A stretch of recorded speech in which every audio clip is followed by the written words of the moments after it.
Meski perpanjangan belum. Lalu pemirsa, lantas bagaimana evaluasi PSBB di DKI Jakarta sebagai epicentrum penyebaran COVID-19? Apa dampak yang akan terjadi terkait perpanjangan masa PSBB hingga 4 Juni mendatang? Kita telah terhubung dengan Mas Panji Hadi Sumarto, ahli epidemiologi yang kini berada di New Zealand. Halo Mas, selamat malam waktu New Zealand. Selamat sore waktu Indonesia Barat, Mbak Apit. Baik, terima kasih. Mas, terkait bagaimana perpanjangan PSBB yang dilakukan di DKI Jakarta, apa dampaknya nanti kira-kira menurut Anda? Ya tentu dampak yang diharapkan adalah kita bisa melihat pertambahan kasus COVID-19 di Jakarta semakin menurun ya Mbak. Dalam istilah yang lebih teknis kita sering dengar akhir-akhir ini adalah apa maksudnya?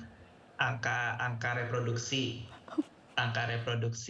efektif COVID-19 di Jakarta semakin menurun sampai di bawah 1. Itu yang kita harapkan. Terjadi karena sepertinya Gubernur DKI Jakarta optimis ini akan melandai dan hilang dan masyarakat bisa beraktivitas seperti biasa.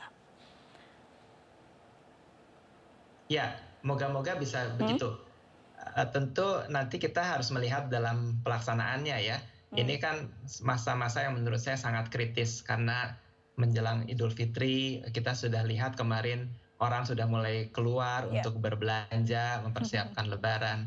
Jadi ya masalahnya implementasi, apakah akan sesuai harapan atau tidak itu benar-benar masalah implementasi nanti. Baik, yang menarik adalah pernyataan dari Presiden Joko Widodo terkait damai dengan corona dan juga ada tokoh lain yang beranggapan kalau ini tidak akan terjadi berdamai dengan corona. Kalau pendapat Anda seperti apa?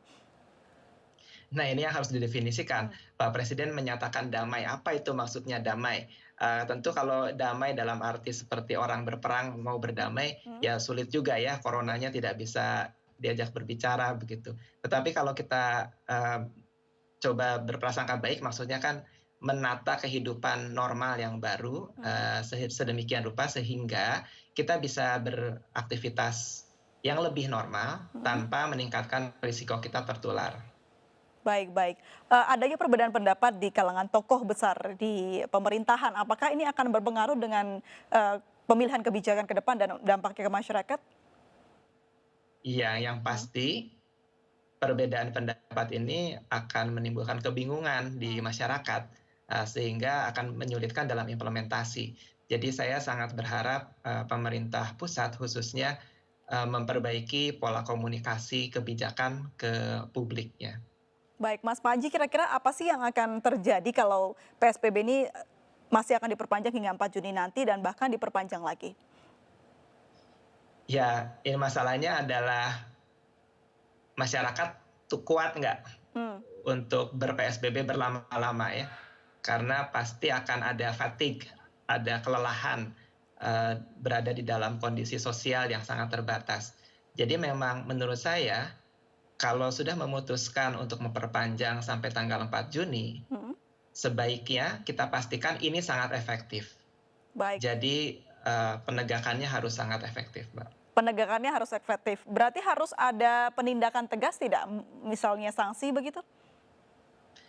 Boleh, tapi kita tidak boleh membatasi hanya disinsentif ya, sanksi. Oke. Jadi menurut saya ada paling tidak edukasi, itu harus diperkuat. Kemudian disinsentif boleh, tapi jangan lupa juga insentif. Artinya tidak semua orang itu bisa berdiam di rumah tanpa takut kehilangan penghasilan, takut kehilangan mata pencaharian. Nah, untuk orang-orang ini maka insentif bantuan sosial itu harus lancar. Nah, kalau ada orang yang bandel, dia bisa work from home tapi tetap keluar, itu boleh disanksi. Baik, Mas Panji, kalau tadi informasi yang Anda katakan tergantung kuat atau tidaknya masyarakat dalam PSBB begitu. Melihat fakta di lapangan, pasar sudah ramai, banyak tempat-tempat yang mulai ramai lagi, bahkan hari ini banyak titik-titik kemacetan begitu di Jakarta. Apakah ini artinya masyarakat sudah tidak kuat melakukan PSBB, Mas? Saya nggak tahu apakah sudah tidak kuat, apakah memang nggak sabaran ya. Oke. Jadi karena yang dilakukan kan mungkin bukan hal-hal esensial. Kita masih bisa bertahan hidup lah tanpa beli baju baru gitu kan. Jadi kalau orang keluar untuk membeli baju baru, untuk beli kue, ya mungkin ini bukan masalah yang esensial dan sebenarnya bisa ditinggalkan. Nggak sabaran aja mungkin. Baik, Menariknya Mas, ini banyak sekali masyarakat yang juga berasumsi ada dua kutub berbeda. Ada yang menyetujui kalau PSBB secara ketat harus dilaksanakan, tapi ada juga kutub lain yang merasa kita harus melonggarkan agar bisa beraktivitas. Sebenarnya harusnya seperti apa pemerintah untuk menyamakan kedua kutub ini? Iya, bisa dipahami karena memang masalah ekonomi juga akan membawa kesulitan sendiri. Tapi menurut saya, kita harus memprioritaskan untuk mengendalikan penyebaran COVID-19 dulu. Karena apa? Karena kalau kita buka aktivitas ekonomi dalam kondisi ada ancaman penularan COVID yang meluas, kita tidak akan bisa lama-lama kok membukanya. Karena begitu dibuka akan tinggi lagi kasusnya. Baik. Apa yang akan terjadi ditutup lagi pasti. Baik, baik. Baik, terima kasih Mas Panji sudah bergabung dan berbincang bersama kami di Indonesia Petang. Selamat malam waktu New Zealand.